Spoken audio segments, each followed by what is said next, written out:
একটা মানুষ যখন একটা মিথ্যা বলে তার উপরে নতুন করে কেউ বিশ্বাস করাটা, যারা বিশ্বাস করবে তাদের থেকে বড় বোকা আর কেউ হতে পারে বলে মনে হয় না। আর আমার রাজ্যের মুখ্যমন্ত্রী সে তো একটা কেন, একটা সত্য কথা বলেছে খুঁজে পাওয়া যাবে কি? যা ওয়াদা করেছে সব উল্টো করেছে। 10,000 মাদ্রাসা দেবে বলেছে, অত বোল্ডুজাদের মাদ্রাসা ভেঙেছে। মুসলমানদের সংরক্ষণ দেবে বলেছে, অত তাদেরকে চাকরি যা একটু পেতে সেই ওবিসি কোটাটাকেই বাতিল করে দিয়ে বন্ধ করে দিয়েছে। যা বলেছে সবটা উল্টো করেছে। ফুরফুরায় রেল করে দেবে বলেছিল, ফুরফুরার যা গাড়ি আগে 31 নম্বর বাস সহ টেকার যা চলতো কম বেশি প্রায় বন্ধই হয়ে গেছে। অর্থাৎ যেটা বলবেন, ডবল চাকরি দেবে বলেছিল, চাকরি চলে গেছে। তো যেটা বলবেন, যেটা বলেছে সব কটাতে সে উল্টো করেছে। অর্থাৎ চিন্তিত হবেন না, তার মানে আপনি নিশ্চিন্তায় থাকেন, আপনারা কঠিন চিন্তার মধ্যেই পড়ছেন, এটাই তার মূল বক্তব্য। অতএব এই বিশ্বাসঘাতক প্রতারণাকারী এই মুখ্যমন্ত্রীর ওপরে নতুন করে কেউ যদি ভরসা বিশ্বাস করে, তার থেকে বড় বোকা কেউ হবে না। যেভাবে কেন্দ্র সরকার পুরো দেশবাসীকে ধ্বংস করছে, রাজ্য সরকার আমার রাজ্যের মানুষকে ধ্বংস করছে। মুখ্যমন্ত্রী এবং তার দলের নেতারাই অনেকে তো অকাপ সম্পত্তি চুরি করে রেখেছে। দলের মধ্যেই অনেকে প্রায় 75,000 বিঘে সম্পদ টিএমসি সরকার দখল করে, তার আমলা চামলারা দখল করে ঝেড়ে খাচ্ছে। একটা নমুনা বলছি, পীর আব্বাস আলী গোরাচাঁদ রহমতুল্লাহ আলাই হারোয়াই যিনি মাজার আছে, তিনার 900 বিঘের ওপরে জমি ছিল। সেই জমির মাত্র এখন 2.5 বিঘে আছে কি সন্দেহ আছে, বাকি সব জায়গা এই রাজ্য সরকার তার আমলা চামলারা চুরি করে খাচ্ছে। তো এরাই তো দখল করে বসে আছে। অতএব এগুলো বললাম তো প্রথমেই যে এরা যা বলে শুধুমাত্র মানুষকে ধোঁকা দেওয়া, মানুষের সঙ্গে প্রতারণা করা, মিথ্যাচার করে মানুষের ভোট নেবে, মানুষকে কৃতদাসদাসী বানাবে, এই পরিকল্পনা করছে। তো এই জায়গা থেকে যদি মানুষ সজাগ না হয়, মানুষ আরও বিপদের মধ্যে পড়বে। এখন গলা পর্যন্ত পুঁতে গেছে, এখন তবুও যদি বিশ্বাস করে, চিৎকার চেঁচামেচি করে উঠার কেউ তোলার জন্যে আগিয়ে আসবে। কাল যদি এখনও যদি না জাগে, কালকে পুরো মাথা পর্যন্ত ডুবিয়ে দেবে, আর কেউ দেখার থাকবে না। দেখুন, আমরা ভিডিওটা দেখছিলাম ব্রিগেডে কদিন আগে গীতা পাঠ হচ্ছে। সেই সময় একজন চিকেন প্যাটিস বিক্রেতাকে মারধর করে তার খাদ্যদ্রব্য সব উল্টে দিল। এটা কি শোভনীয়? যদি ওখানে এই ধরনের কোনো রেস্ট্রিকশান থেকে থাকে, আমার জানা নেই গীতাতে কোন জায়গায় বলা আছে চিকেন খাওয়া যাবে না। আমি ধর্মীয় বিষয়ে ঢুকতেও চাই না। ওখানে তাদের বলা উচিত ছিল, যারা অর্গানাইজার বা ওখানে যারা হম্মিদম্মি দেখাচ্ছিল, ভাই তুই চলে যাও এখান থেকে, এখানে বিক্রি করবে না, এইটা এখানে বিক্রি করা যায় না। কিন্তু আমরা দেখছি যারা গীতা পাঠ করতে এসছে তারা ভালো চামড়ার জুতো পরে এসছে। এটা চামড়াটা কোথা থেকে আসলো? ভালো চামড়ার ব্যাগ নিয়ে আসছে, সেটা কোথা থেকে আসলো? সেটা তো একটা পশুরে থাকছে। তারপরেও বলবো এইটা বাংলার কালচার নয়। আমরা বাঙালি, মাছ ভাতে বাঙালি আমরা বলি। দিল্লিতে দেখছিলাম বাঙালিরা যেখানে মাছ বিক্রি করছে সেখানে তুলে দেওয়া হচ্ছে, আর আমাদের ওয়েস্ট বেঙ্গলে এই ধরনের এইটা আসছে কী করে?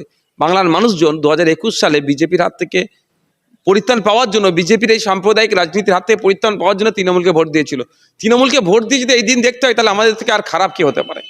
এখন পর্যন্ত তৃণমূল কংগ্রেস এই বিষয়টা নিয়ে একটা শব্দ খরচ করেছে? তৃণমূল কংগ্রেস পরিচালিত রাজ্য সরকারের পুলিশ কি এখনো পর্যন্ত সুমোটো করেছে? ওদেরকে ধরে ওদের বিরুদ্ধে ব্যবস্থা গ্রহণ করেছে যারা হেনস্থা করেছে? কেন এটা হবে? শেখ রেজাউলকে করেছে বলে আমি বলছি না। সেখানে যদি কোনো রাম কাকাকেও করতো, আমি একইভাবে প্রতিবাদ করতাম, কারণ সে রুজি রুটি, সেখানে গেলে দুটো প্যাটিস বিক্রি করলে তার সংসারটা চলতো। এদিকে বেকারত্বের শীর্ষে আমার দেশ এগিয়ে যাচ্ছে। নরেন্দ্র দামোদর দাস মোদী গল্প শুনিয়েছিল চাকরি দেবে বছরে 2 কোটি, তাহলে 11 বছরে 22 কোটি চাকরি দিতে পেরেছে? তত দেখাতে পারে ফেলিওর। গত 45 বছরে দেশে বেকারত্বের সংখ্যা জানা ছিল, এখন এই নরেন্দ্র দামোদর দাস মোদীর আমলে বেড়ে গিয়েছে। যদি মনে করে এদের গলায় পা দিয়ে লাগড়াবো, বুড়িতে পা দিয়ে ঘোরাবো, হ্যাঁ, তারপরে এরা উঠে ভোটটা আমাকেই দেবে, কেন? বিজেপির ভয়। না বাবু, না বাবু, বাঁদরের খাঁচানি শোনাচ্ছে না, হনুমানের চড় খাওয়া অনেক ভালো। খুব ইম্পর্টেন্ট কথা বলছি। আজকে ব্রিগেডের ময়দানে আমার হিন্দু ভাইয়েরা তারা ঘোষণা করে মানুষ নিয়ে গিয়ে ওখানে এ পাঠ করব, কি বলে, গীতা পাঠ করব। আমি ফুরফুরা শরীফের পীরজাদা তোহা সিদ্দিকী আজকে পবিত্র মজলিস থেকে আমি ওই গীতা পাঠ করার জন্য যারা আয়োজক, যেসব মহারা সাধু, তাদের স্যালুট জানাই, তাদের সালাম জানাচ্ছি। কারণ তারা গীতা পাঠের অনুষ্ঠান করেছে। ওই গীতা পাঠের অনুষ্ঠানের মাধ্যম দিয়ে কিছু দুপায়ে মার্কা পশু, কিছু জানোয়ার, কিছু অসৎ চরিত্রের মানুষ, কিছু দাঙ্গাবাজ, কিছু চিটিংবাজ, তারা আজকে মানুষের মতন মানুষ হবে। কারণ গীতা পাঠ করানো হবে। তবে গীতা পাঠটা যেন শুধুমাত্র আজকে পড়িয়ে শেষ না হয়ে যায়। গীতা পড়িয়ে কোনো লাভ হবে না, কুরআন পড়িয়ে শুধু লাভ হবে না, বাইবেল পড়িয়ে শুধু লাভ হবে না। প্রত্যেকটা ধর্মের ধর্মগ্রন্থ যদি তাদের ধর্মের মানুষগুলো পড়তো, তাহলে একটা ধর্মের মানুষ পাথর নিয়ে মসজিদের দিকে নিক্ষেপ করতো না। একটা মানুষ পাথর নিয়ে মন্দিরের দিকে নিক্ষেপ করতো না। একটা মানুষ পাথর নিয়ে গির্জার দিকে নিক্ষেপ করতো না। কারণ যদি তারা গীতা পড়তো, কুরআন পড়তো, বাইবেল পড়তো, প্রত্যেক ধর্মের ধর্মগ্রন্থ পড়তো।